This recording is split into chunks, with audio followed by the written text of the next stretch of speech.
Building a Modern Prairie Sconce, Part 5 at randallprice.com. This is the lampshade material that I'll be using. It's a standard styrene lampshade material, the same material that probably some of your lampshades in your house are made out of. This is the inside surface of the shade. This side has a peel back paper and it's self-adhesive, and I'll be able to stick the handmade paper that I'm going to use for the exterior of my shade on here. I've cut this shade to size. The way I did that was to take the shade frames and I started fitting the shade material down into this groove, leaving an 1/8 inch overhang. I worked that around. When I got to the corner, I made a bend, worked it in there, made another bend, came around, and then I trimmed it on that end to have another 1/8 inch overhang. Then I marked each end where I made those bends. I didn't want to bend the shade too much yet, because if you bend this shade too far, it will crack. I'll make some bends and creases in the shade. I'll show you that after a while, but I need to heat the shade material a little bit so it's more pliable to make those bends.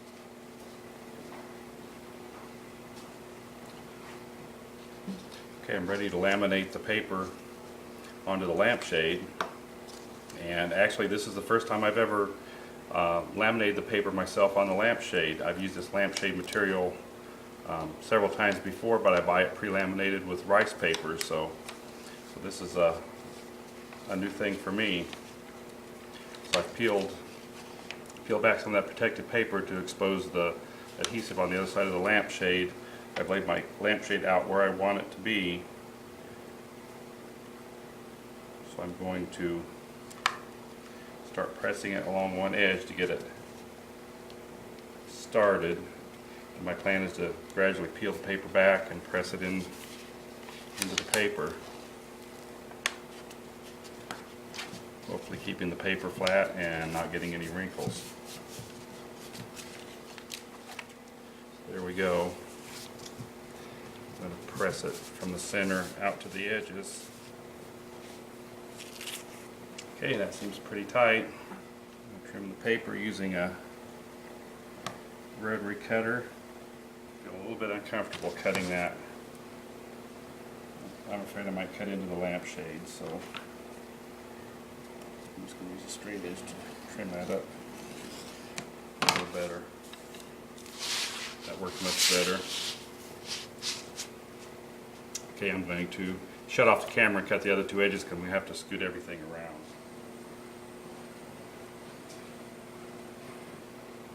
Okay, so next I need to crease the shade into a U-shaped, these marks that I made when I fit the shade into the shade frames.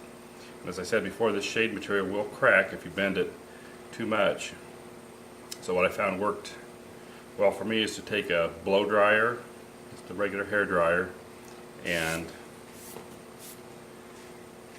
just heat the shade material just enough to where it's pliable, and then you can bend it and make a good crease in it. I've made a lot of lampshades out of this type of material, and when I first started making them, I just basically did just like I did here, made a mark at each end, made a slight crease at each end, heated it with a blow dryer, and then just folded it over. And I was at the point where I was making a lot of these shades, and that was kind of getting tedious, so I made me a little jig, a bending jig for the shades, and it made the job a lot easier, and it also gave me a lot crisper crease in the shade. So here's what I made. It's just a piece of plywood with a 45-degree angle cut in it. I covered it with just a piece of very thin aluminum, and what I do is put the shade material on there, get it lined up where I want it, clamp a piece of wood, even at the top here, heat it with a blow dryer, and then just bend it over the edge of the metal, and that works out pretty well. So that's what I'm going to do, and I'll demo how that works. Okay, I've got the shade material approximately where I want it. I just need to make a little bit of adjustment here.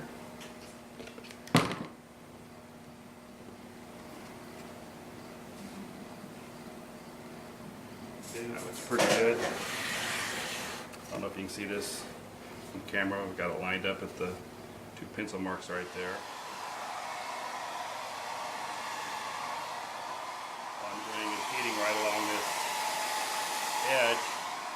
I added the aluminum because I felt that I not only heated up the shade material, it heats up the aluminum a little bit as well. Kind of holds the heat in there, gives me a little bit better bend. Probably enough. I'll just quickly take a piece of wood.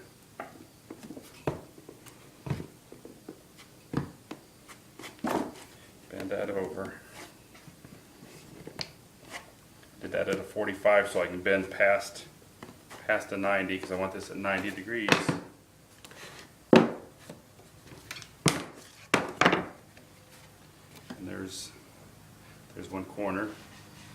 I'll do the same for the other corner, and I'll have the creases made into the shade frames. And this is one of the more difficult parts of this project, trying to get the shade into that little slot. And the way that I do that is start back here at one of the corners, then kind of work my way backwards, and this shade will pop in and out several times before I get it firmly down in that slot. But my goal is to get back. Here's one side in, and I'll work my way around. Okay, so there's one end of the shade in. I'll get the other end inserted in there and show you what that looks like.